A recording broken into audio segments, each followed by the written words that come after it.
tendance à dire que Palutena, qui utilise beaucoup d'approche aérienne, se fera monstrueusement punir ici par les Rangers coquets de Snake avec son magnifique tenue Jaguar qui va débarquer ici, la savane contre la divinité de la lumière qui pour l'instant a bien brillé sur la game précédente. On verra du coup si Gézo est capable de faire la performance ou non. Pour le moment en tout cas, on joue le jeu de base, surtout sur SBF qui plaît plutôt pas mal aux joueurs de Snake comme PS2. Utiliser les grenades et surtout mixer le passage du C4, la Nikita. On a beaucoup d'outillages à utiliser. Par contre derrière, dès qu'on approche avec Palu, le jeu de punish du personnage étant impressionnant, bah on trouve déjà 60%. Ça c'est sûr, ça n'a pas pardonné. Oh, par contre c'est très mignon, le petit C4 sur la tronche là, voilà. Maintenant on va te le faire exploser. C'est quand même pas là pour décorer.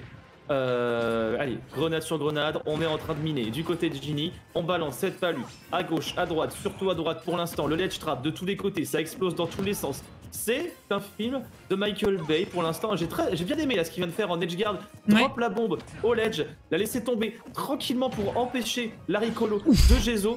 Bonne chase quand même, du moins bonne tentative de chase du côté de Gézo. Attention aussi à la Nikita qui va tomber, mais voilà, t'as un projectile qui tombe, t'en as un autre qui va suivre derrière. Oh, ça s'est très bien joué. Ça s'était très bien joué, utiliser la bombe encore une fois à son avantage et le petit là maintenant qui devient terrifiant. 123%, on n'est à pas grand chose de le concrétiser ce petit, on sait à quel point il sort vite, très vite. Le deuxième up smash de Snake, hein, basiquement, et il faudra plus qu'un Don't Throw faire pour pouvoir trouver la stock sur ce joueur qui pour l'instant a l'air dans son élément. On a essayé de le chercher très haut, même de le follow up B, je sais pas trop pourquoi, et on fera punir derrière pour son insolence. Encore une fois, le bon gros coup de bottine. On parle de la fashion victime quand il s'agit de Samus, Dark Samus, mais finalement, Snake, il a des très bonnes bottes cette fois, genre Ascu.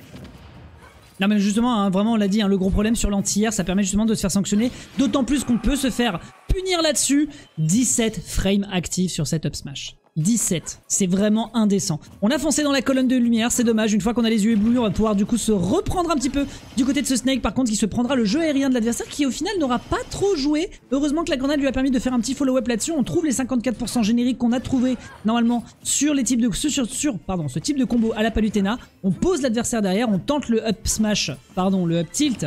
Des fois on se demande avec Snake si ça permet du coup de connecter pour prendre le kill. On est sur une situation quasi even. C'est très compliqué parce que d'un côté on voit que la stratégie de Ginny qui est vraiment classique pour les Snakes, c'est vraiment de prendre l'approche contre l'adversaire pour l'empêcher d'aller au contact. Par contre, regarde les outils dont dispose Palutena. On a du zoning, on a l'explosive flame, on peut récupérer l'adversaire et se permettre en plus de ça de jouer safe avec le backer en bouclier si l'adversaire voudrait contester. C'est très difficile pour Ginny qui ici est en train de se balader un coup de cypher. Par contre derrière, encore une fois, l'insolence aérienne. Il faut rappeler tout de même qui ici domine.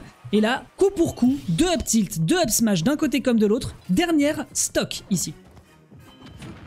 Ah, t'as beau être discret mon espion, mais je suis une déesse, je suis omnisciente, je vois absolument tout. Et on est en train de le démontrer ici même. Et là pour l'instant on se fait avoir son propre jeu de grenade. On s'est fait tout tool, into sa propre grenade, into encore un F-tilt, into sa propre grenade. Ça fait mal. On arrive quand même à s'en sortir du côté de la Palutena. On échappe à tout quand même. Attention, le lance-roquette qui était très dangereux ici.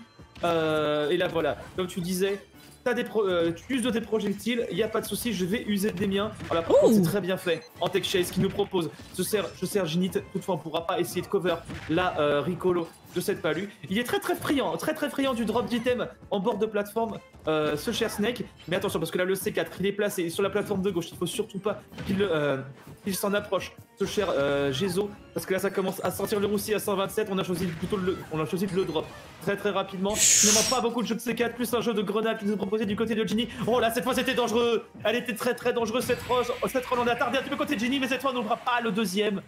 La stock qui est prise finalement. Match, ça bouge dans tous les sens, ça se balade, ça fait du tourisme à gauche à droite de la map, ça essaye de s'enfermer, mais pour l'instant, c'est le célèbre espion qui arrive à en sortir vainqueur par rapport à l'omnisciente déesse.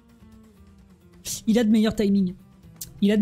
C'est-à-dire que pour l'instant, ce qu'on voit de la part de Ginny, c'est vraiment le moment. C'est-à-dire qu'il connaît. Voilà, comment dire. Par timing, j'entends, il sait quand est-ce qu'il doit se permettre de partir au zoning et ensuite il sait quand est-ce qu'il doit se permettre de partir à l'agression au corps à corps. C'est-à-dire que Snake, en général, vous allez jouer le début de partie à distance et ensuite vous allez devoir trouver des confirmes à moins que l'adversaire soit trop bête pour tomber dans une Nikita en edge guard. Donc en l'occurrence là c'était vraiment tellement bien trouvé parce qu'il met son adversaire en condition pour sauter, pour esquiver du projectile, pour esquiver de la grenade et il trouve toujours les bons coups de bottine au bon moment. Là où de son côté par contre Gézo va être obligé d'accepter l'idée que... je me prends un coup de bottine, certes, mais par contre derrière j'ai un up smash qui est extrêmement craqué avec ses 17% et qui permettent de te récupérer en cas où tu voudrais partir sur de l'agression trop gourmande. Donc d'un côté on a Jinni qui doit se calmer un petit peu au niveau de son audace, de l'autre côté on a Gezo qui va devoir être un poil plus créatif parce que ça a fonctionné la première game, pas sûr que ça marche à la deuxième. Bon, pour l'instant ça reste quand même assez sur des bases très solides entre les deux joueurs. On a quand même... On rentre moins dans les grenades. On rentre moins dans les grenades, déjà ce qu'on peut préciser sur Gezo. On arrive plus à trouver les bonnes opportunités. Et voilà, encore une fois, on va saisir le timing de Jinni à l'atterrissage qui se fait cueillir. Et oui, on n'a pas le cypher, malheureusement, la grave qui passera pas là-dessus. On a un petit peu tardé, on a été un petit peu grid là-dessus. Disposition qui fera non plus pas effet. Et attention, parce que là, avec un petit peu aussi puissant de la part de Snake, 109%. Maintenant, le Dante qui n'en fera rien. On arrivera quand même à revenir sur le terrain. On s'est fait surprendre par ce petit. J'ai l'impression la DI qui était un petit peu aux fraises. Mais la surprise était totale et ça continue à reminer le terrain de gauche à droite, surtout au centre pour l'instant. Même si le Jinni devra concéder plus que le stage control, surtout la stock avec cette très belle read. Il en profite pour une petite dash dance après tout, il célèbre sa performance ici. Très belle read au up smash du côté de Gezo. Attention quand même à pas trop prendre la confiance trop vite parce que là on commence à se faire exploser dans tous les coins. Oh oui, le bel échange là qui est proposé. Non, mais par contre, attention, il y a des moves qui devraient pas passer. Forward throw into up smash et ensuite down throw into forward smash. Les gars, s'il vous plaît, il va falloir se permettre d'avoir un petit peu de DI et un petit peu de contrôle pour reprendre l'avantage sur le terrain. Sinon, vous allez subir ce que vous fait votre adversaire. La tech chase, encore une fois, qui se prendra là-dessus sur le up smash. Vraiment, Gezo qui montre que son adversaire a du mal à les gérer. La colonne de lumière qui est en train de lui foncer dessus, d'autant plus que c'est un très bon outillage. En général, c'est pas censé être si rentable, mais si vraiment ça lui permet de manger Gucci parce que son adversaire rentre dedans, après tout, pourquoi s'en priver? De l'autre côté, Jinni qui essaye de reprendre le terrain à son avantage comme il le peut, son adversaire qui prendra l'explosif, mais lui aussi, résultat, il pourra pas encore trouver de quoi punir efficacement son adversaire, et là, on peut commencer à trembler contre son adversaire parce que c'est justement le ledge trap et ledge guard d'une Palutena qui n'a clairement pas envie de concéder sa game derrière. On n'aura pas l'occasion de tech parce qu'on a trop de pourcentage. Et derrière, ça concrétise le lead ici de Gezo qui ne doit surtout pas le lâcher, surtout après qu'un chase à la Nikita qui partira dans un blink. Compliqué tout de même de contester ça avec ce type d'outillage. C'est très dur, mais là encore une fois, là dans la grenade, on approche aussi des pourcentages très dangereux pour Palutena parce que là, Jinni, il a 24%. On s'est pas encore fait gratter tant que ça. S'il arrive à choper maintenant une seule grab, c'est terminé pour la stock. Il va falloir être très prudent, c'est fini. Nice. Voilà, une seule grab. Une seule grab, c'est tout ce qu'il fallait. Certes, on avait la grenade, ça nous empêchait pas de placer le up-tilt juste derrière. Le lag était trop prononcé.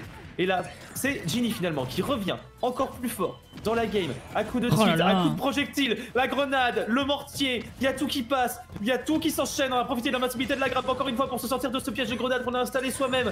La grenade encore une fois posée en dessous, c'est...